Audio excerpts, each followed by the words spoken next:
নমস্কার বন্ধুরা, আমি অরিন্দম চলে আসলাম আজকে এই মুহূর্তে বিরাট আপডেট নিয়ে। কেন্দ্রীয় সরকারি কর্মচারীদের ডিএর আপডেট নিয়ে। আবার কিন্তু ডিএ বাড়তে চলেছে পয়লা জানুয়ারি থেকে। না, ডিএটা পয়লা জানুয়ারি থেকে ঘোষণা হবে না, ঘোষণা হবে এপ্রিলে গিয়ে।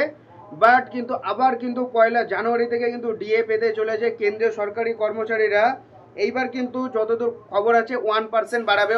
কিছুদিন আগে 3% দিয়েছে, এবার 1% কিন্তু বাড়াতে পারে কেন্দ্রীয় সরকার। সো ভিডিওটা কিন্তু খুবই গুরুত্বপূর্ণ হতে চলেছে। সো ভিডিওটা প্রথম থেকে শেষ পর্যন্ত দেখার অনুরোধ রইল। জানুয়ারি থেকে বাড়বে ডিএ, মাত্র 1% মহার্ঘ ভাতা বৃদ্ধি হবে সরকারি কর্মচারীদের। জেনে নিন কারণ। সদ্য 3% মহার্ঘ ভাতা বৃদ্ধি করেছে কেন্দ্র সরকার। কেন্দ্রের পথে হেঁটে বিভিন্ন রাজ্য সরকার ডিএ বাড়িয়েছে, শুধু আমাদের পশ্চিমবঙ্গ সরকার বাদ দিয়ে।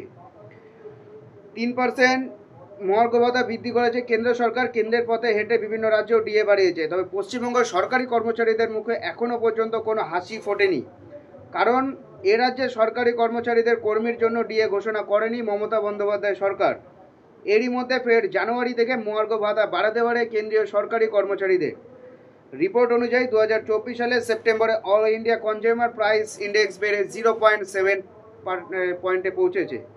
হিসেব অনুযায়ী বর্তমানে সর্বভারতীয় মূল্যবৃদ্ধি সূচক দাঁড়িয়েছে 143.3 পয়েন্টে।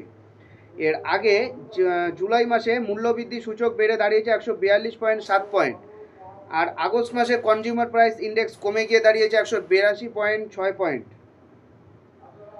বর্তমান পরিস্থিতিতে all India consumer price index অনুযায়ী সরকারি কর্মচারীদের ডিএ 54% হতে পারে। অর্থাৎ যদি এই হারে মূল্যবৃদ্ধি হয় তাহলে মাত্র 1% ভাতা বাড়াতে পারে কেন্দ্রীয় সরকারি কর্মচারীদের জন্য।